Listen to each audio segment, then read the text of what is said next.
Good morning, Dad. Good morning, Hal. It's another great day in America. It is snowing here. It is a great day. It's snowing here in Pittsburgh. It is, but we still love Pittsburgh. We still love Pittsburgh. We still love America. Absolutely correct. So, speaking of America, There we go. Go ahead. This is a topic that has definitely been in the news lately. All right.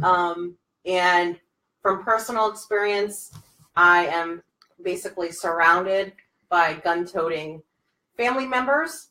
And so today, including you, in my jacket. Today's topic is on guns. Oh, okay. That's a great topic. Okay, yeah. Go ahead. Okay, so the first question is, when was the first time you shot a gun? Age 12, .303 British Enfield. I bought it, rifle. I bought it from Boys Life magazine. It came from California, and they shipped it to me in a box to my house in the Bronx. What was your, I guess, desire to get one at such a young age? Because at the YMCA, the NRA had a safety program for rifles with air guns. I took that and I learned how to shoot a rifle safely. And then my family had a 138-acre farm property in upstate New York I went to every summer. Yeah. So I knew if I had a rifle there, I could shoot woodchucks with it. So at 14, you owned a gun. 12, excuse me. I owned a gun. And no one in my family knew that I even ordered it. Didn't have to. At that time? Yes. Wow. British Enfield .303. That's awesome. Paid, I think, $16 or $18 for it. That's crazy. My newspaper money. Okay, so what about, you were a police officer, New York City police officer, transit cop. While you were... Transit cop got that bomber the other day. Transit division locked them up. Nice. While you were a police officer, did you ever pull out your gun? Once. Tell me about it. Well, that's police shit. That's not. You want to hear that stuff? Yeah, it's police shit, but people want to hear it. I got to condense it. It's a long story. All right, condense. So they were called the Maxi Coat robbers. Okay. The Mutt and Jeff team, the tall guy, short guy, the tall guy wore Maxi coats. They were robbing people at knife point on the A train between the Bronx and Manhattan. And they had robbed, I guess, about 11 or 12 people. And I was at 145th Street in Harlem, and the train pulled in, and this gentleman came up to me and said, "I've been robbed on the train." I said, "Where were you robbed?" He said, I was robbed up in the Bronx at knife point. He said, "They got my wallet. I forgot how much money he had." He said, I said, "Okay, I'll take the report from my, are you willing to stay here and identify them and charge them if I can find them?" He said, "Yeah, but I was robbed in the Bronx." I said, "Yeah, but can you describe the two people that robbed you?" So he described two male African-Americans, Maxi coat. So I said, "Look, these people have a pattern. They've been robbing people." I said, "I think when they get done, they're not staying in the Bronx because their neighbor is white." I said, "They're coming down here to Harlem. I think they'll stay on the train. They'll wait a couple of trains, come down and get off right here." Okay. I said, "You willing to wait here with me? See if we can identify them?" He said, "Sure." I said, "Okay, step back." So when the next train came in, I stood right at the middle point. I went up to the conductor. I said, "Don't open the doors until I tell you." So I went down the train from front to back, seeing if there were any guys in African Americans, Mutt and Jeff, tall, short guy, with a Maxi coat on. None. So, okay, open the door, go. Well, 2 trains came in, checked it out. 3rd train came in. Sure enough, there's the 2 bros with the Maxi coats on, standing at the door waiting to come out. So now I told the conductor, "Don't open the door till I tell you." And when I got the guy, now the trains at the station, doors are closed. And when I got the guy, so he could look on angle, I said, "That these absolutely." I said, "Get back behind the pole. You stay here." Took my gun out. I whistled to the guy, opened the door. As soon as they stepped out, I put the gun right in the guy's ear because I was scared to death. Right? Pulled the hammer back. I said to him, "You're under arrest for armed robbery." I said, "If either one of you guys move, you're dead. I know you got a weapon on you." I said, "I'm more scared than you are." I said, "My hand is shaking. If you do anything, your brains are blown all over the place."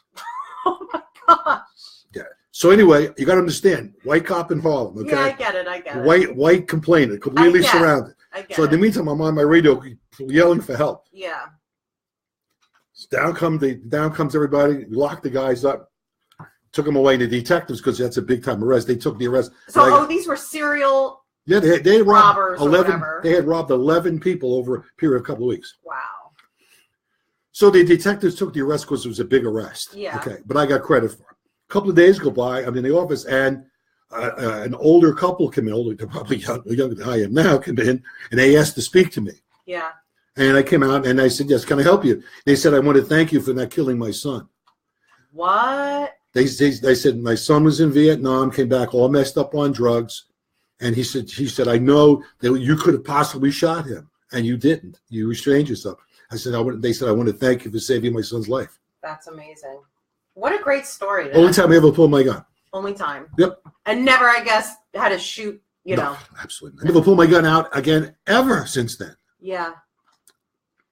I got a gun today, never pull it out. Yeah. So again, more about guns. All right, more about guns. Let's talk about the Second Amendment a little, right? What's the purpose of it? So I'm going to read it to you, All right. right? A well-regulated militia being necessary to the security of a free state, the right of the people to keep and bear arms shall not be infringed. Right. You know what that's about? So let's talk, what is that about? That is about because the founding fathers were always afraid that the government becomes so powerful, right, and overthrow, or people try to overthrow the government. So it wanted the people to be armed, not against criminals, yeah, or protecting their property, but against protecting the government or another country coming in and taking it over. Tyranny. Right. That was the purpose of that. Also was self-protection, but the biggest protection part was against the government. Okay. Yeah. So now we use that Second Now we Amendment. use the Second Amendment for the right to carry a weapon and keep a weapon in the house. Absolutely correct. And do you think the founding fathers would be like, oh man, we made a big mistake? No, absolutely not. No. Do you think... Like, think about all the countries. The first thing socialists do when they come into power is take away the guns. Yeah. The German socialists do it. They were called the Nazis. The Russian socialists do it. The Italian socialists do it. And the socialists in this country, the first thing they want to do is the same thing the socialists did in Europe, is take away the guns. Yeah, it's true. What do you think about with training? Do you feel like there should be like hands-on training, a course, or is it just our right to carry a concealed weapon? Good question. It's all right, okay, but I think it would be good if everybody who did carry a concealed weapon went through a training course. Online, in person? No, in person. No, that's bullshit. They push some buttons. Well, that's what I mean. Get out of fuck this online shit. It's got to be a hands-on kind Absolutely. of training. Yeah. What about background checks? Simple, Absolutely. Complicated? Just a background check, period. But everything, if the federal government, the Department of the Military, or the veterans don't put in the information like that military guy that shouldn't have had a weapon had one, yeah, that's ridiculous. As long as all the data is inputted, then we should the information will be there. So when a background check is done, it can be done properly. Right. What is your opinion on open carry versus concealed carry?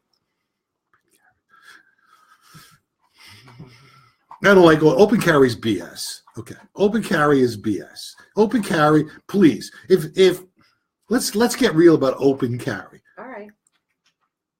If a 6'3", a 6'4", 300-pound African American man who's never been arrested before, got a big bushy hair and a beard, is carrying an open weapon because he can. It's open carry. How many times in a day do you think 911 is going to be called? My nephew. I didn't want to say that. Sure. I described my grandson. Sure. Right. Exactly. That's why open carry is BS. Concealed, yes, and you get a license. Yep. Yeah. Absolutely correct. How do you or an Arab Muslim American, law-abiding citizen. Yeah. Okay, open carry. Forget about How it. many times a day would he be stopped? Yeah. He has the right. Nah. Open carry is bull. Open carry the boonies maybe, but nah. Not in today's. Nah. And in today's world, forget about it. How do you feel? So this is. I thought this was going to be serious. This is fun. All right, cool. What do you feel? How do you feel about the Concealed Carry Reciprocity Absolutely, Act? got to do it. Got to pass it. It's ridiculous not to have it.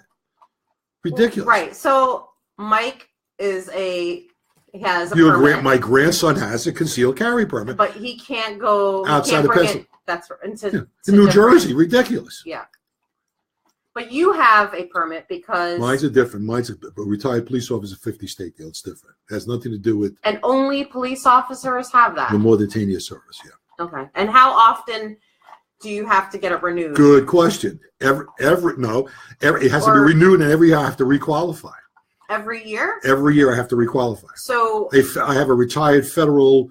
The state has set up a website where there's a group of volunteer experts on weapons who will qualify you for free. yeah. But once a year I have to be qualified on the weapon I carry, Which is good. and a background check done every year again. Okay. Now, I'm not sure. That might be something that's part of we have to. Maybe that's a political negotiation. You make that part of the negotiation for the concealed carry being 50 states. Maybe. If you want a 50-state one, okay, then once a year you go for a background check. Once a year you go for, do you have to qualify? Yeah, maybe. It's a good idea. I like the qualifying one for me because I think it's good. I'm 73. When somebody gets older, okay, you want to make sure that person still has the mental capacity to understand how to load it, unload it, Sure. carry it safely, when to pull it out, when not to. That's all important. How many guns is too many for an average citizen, not a hunter? That's not my business. That's up to that person's business, what they want to own. Assault weapons. Should an average citizen be able to purchase one? You cannot purchase an assault weapon. Okay. You mean a semi-automatic Yeah, weapon? semi-automatic. Oh, but see, that's the problem with you lefty folks out there. You want to call everything an assault weapon because it looks like one. Right. No, it's a semi-automatic weapon. The press loves to call it an assault weapon. No, it's not an assault weapon. It's a semi-automatic rifle, okay? That's made to look like something else. Right. Okay. The car manufacturers make cars to look like racing cars, but are they? No. Do they look like one? Yeah. So average citizens should be able to have those. The A semi-automatic. semi-automatic. Stop using the term assault weapon. Right. A semi-automatic weapon. Should they have a 50-round clip? Absolutely not. Yeah. Okay. 10-round clip, 50-round clip maximum. Yep.